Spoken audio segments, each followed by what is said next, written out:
Hey guys, today we're going to revisit theoretical probability, maybe do things that are a little bit more challenging than the last day. So, first of all, our theoretical probability formula, you will hopefully remember, is just successes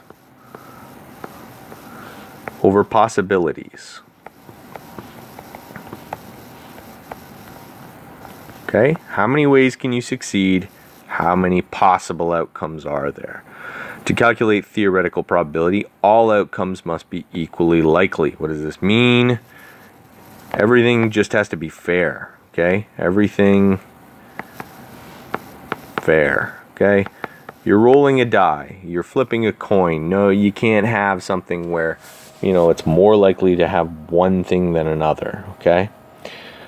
So, how do we represent this? Well, we briefly talked about tree diagrams. They're not the greatest, but they are a good, a good way for simple things to just kind of view all the possible outcomes. So, okay, they're going to represent all of our probability outcomes. So to draw a quick tree diagram for tossing a coin twice, well, we can flip heads or we can flip tails. Okay, after we've done that, we flip again. We get heads or tails. Heads or tails. Okay, so the possibilities are heads, heads, heads, tails, tails, heads, or tails, tails, and it just shows us that those are all the possibilities. Okay, so another way to represent all possible outcomes is to use a table. So we're going to take a look at an example here. So Mark, Jenny, and Otto have each won a t-shirt from West 49 at the store grand opening. I don't know if people still use West 49 or not, but anyway. Each shirt will be randomly assigned to the three winners. One is red, one is black, one is green. What is the probability that Mark will get the black t-shirt? So first of all, we're going to go through and we're just going to fill out all the possibilities here. So we've got R, B, and G. So first of all, Mark could get R, G, and then Otto gets B, okay? Or we could have Mark get red, Jenny gets black, and Otto gets the green, okay? We could have Mark getting green, B, R, G, R, B, and finally Mark could have black, and that would have Jenny getting red with Otto getting green, or Jenny gets green, Otto gets red. And those are all the possible outcomes. So the question is, how many ways can Mark get black t-shirt? Oh, well, first of all, hold on, before we get there. So in how many different ways can the three t-shirts be distributed? Where did Jenny's go? One of those things just stopped. That was supposed to be G. There we go. Okay, so how many possibilities are there? Well, there's 1, 2, 3, 4, 5, 6. So there's 6 possible outcomes. How many of these arrangements has Mark getting the black t-shirt? Well, Mark's getting black t-shirt right there and right there. So 2 of them. Okay, what is the probability that he will get a black t-shirt? Well, it's just 2 over 6, which is the same as 1 over 3. Which is the same as about 33%. Okay, so there we go.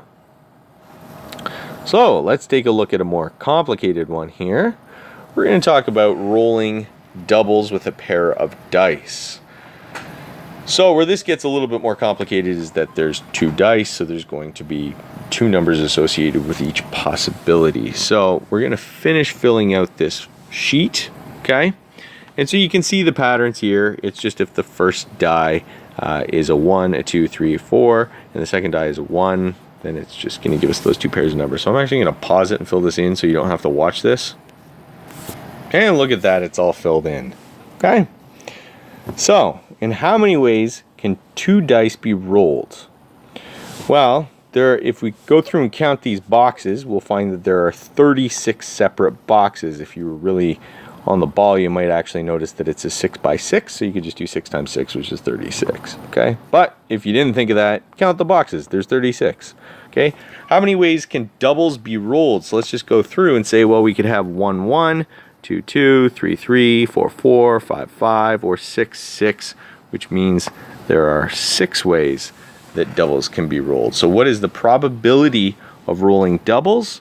Well, it would be 6 ways to succeed over 36 possible outcomes, which does reduce to 1 over 6. Okay? And again, remember, if you want to convert that to a decimal, do 1 divided by 6 and multiply, or 1 divided by 6 gives you the decimal, multiply by 100 to get 16.7%. Okay? All right, so that's it. So let's look at another one. This time we're going to actually add up the dice, though. Okay? So if we roll a 1 and a 1, well, that adds to 2. Whoops. 2. There we go. If we roll a 1 and a 2, that would add to 3. If we rolled a 2 and a 2, it would add up to 4, and so forth. So 5 and 4 would give us 9. Okay? And just like that, and we're just going to fill the whole thing in. 6 and 1 give us 7. So then we're just going to fill in the whole chart just like that. And look at that. The whole thing's done. Okay? So how many possible outcomes are there? Well, again, it's a 6 by 6 grid, so you can multiply 6 by 6 and figure out that there's 36 boxes, or you could count them all, and there are still 36 boxes. So how many ways can the sum of 2 dice add to 7? So, well, there's 1, 2, 3, 4, 5, 6. So there are 6 ways. 6 ways. There we go. So what's the probability of rolling 7s? Well, that'd still be 6 out of 36.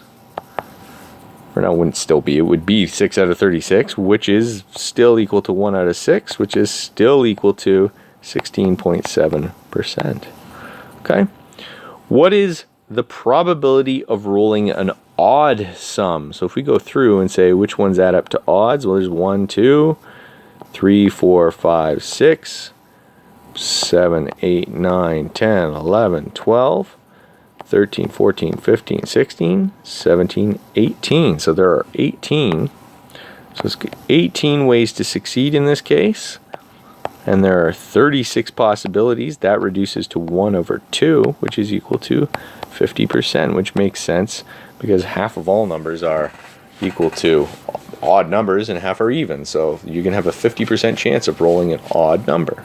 Okay? And that's it for today. So until next time, go Sabres.